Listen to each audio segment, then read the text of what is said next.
राजा परीक्षित ने कहा, भगवान, आप वेद वेदताओं में श्रेष्ठ हैं। मैं आपसे यह जानना चाहता हूँ कि जब ब्रह्मा जी ने निर्गुण भगवान के गुणों का वर्णन करने के लिए नारद जी को आदेश दिया, तब उन्होंने किन किन को किस रूप में उपदेश किया। एक तो अचिंत्य शक्तियों के आश्रय भगवान की कथाएं ही लोगों का परम मंगल करने वाली हैं। दूसरे, देवर्षि नारद का सबको भगवत दर्शन कराने का स्वभाव है। अवश्य ही आप उनकी बातें मुझे सुनाइए। महाभाग्यवान सुखदेव जी, आप मुझे ऐसा उपदेश कीजिए कि मैं अपने आसक्ति रहित मन को सर्वात्मा भगवान श्री कृष्ण में तन्मय करके अपना शरीर छोड़ सकूं। जो लोग उनकी लीलाओं का श्रद्धा के साथ नित्य श्रवण और कथन करते हैं, उनके हृदय में थोड़े ही समय में भगवान प्रकट हो जाते हैं। श्री कृष्ण कान के छिद्रों के द्वारा अपने भक्तों के भाव में हृदय कमल पर जाकर बैठ जाते हैं, और जैसे शरद ऋतु जल का गंधलापन मिटा देती है, वैसे ही वे भक्तों के मनोमल का नाश कर देते हैं। जिसका हृदय शुद्ध हो जाता है, वह श्री कृष्ण के चरण कमलों को एक क्षण के लिए भी नहीं छोड़ता। जैसे मार्ग के समस्त क्लेशों से छूटकर घर आया हुआ पथिक अपने घर को नहीं छोड़ता। भगवान, जीव का पंचभूतों के साथ कोई संबंध नहीं है, फिर भी इसका शरीर पंचभूतों से ही बनता है। तो क्या स्वभाव से ही ऐसा होता है अथवा किसी कारणवश? आप इस बात का मर्म पूर्ण रीति से जानते हैं।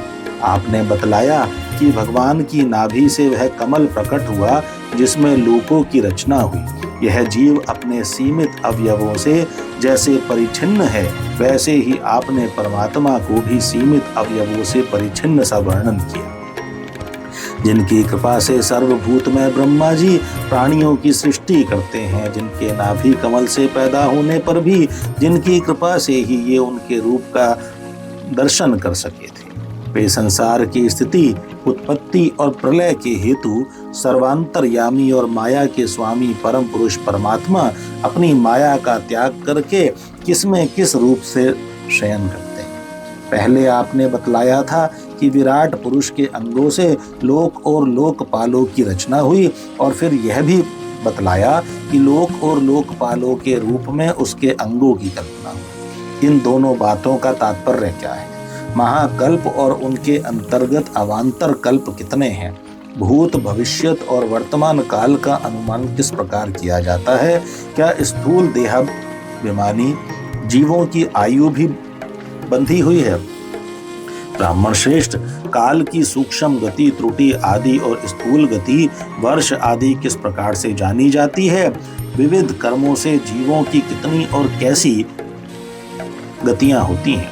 देव, मनुष्य आदि योनियां सत्व, रज, तम इन तीन गुणों के फलस्वरूप ही प्राप्त होती हैं। उनको चाहने वाले जीवों में से कौन कौन किस किस योनि को प्राप्त करने के लिए किस किस प्रकार से कौन कौन कर्म स्वीकार करते हैं? पृथ्वी, पाताल, दिशा, आकाश, ग्रह, नक्षत्र, पर्वत, नदी, समुद्र, द्वीप और उनमें रहने वाले जीवों की उत्पत्ति कैसे होती है? ब्रह्मांड का परिमाण भीतर और बाहर दोनों प्रकार से बतलाइए।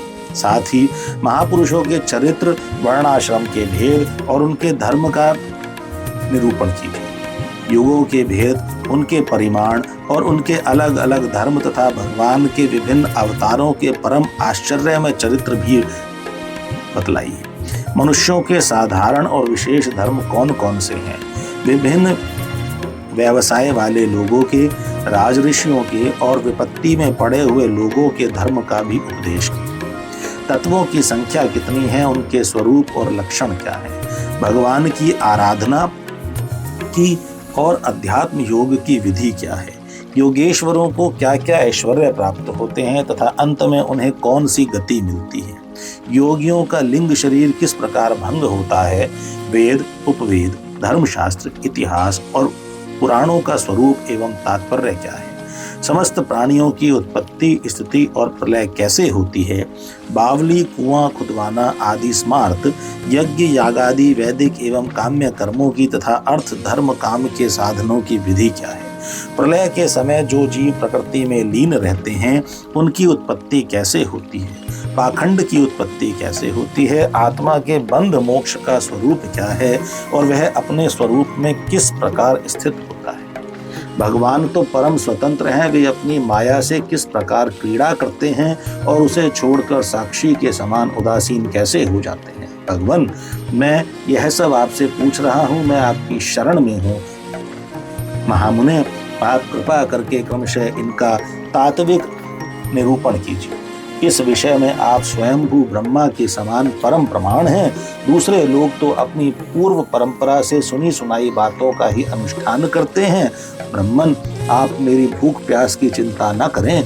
मेरे प्राण कुपित ब्राह्मण के शाप के अतिरिक्त और किसी कारण से निकल नहीं सकते, क्योंकि मैं आपके मुखारविंद से निकलने वाली भगवान की अमृतमयी लीला कथा का पान कर रहा हूँ।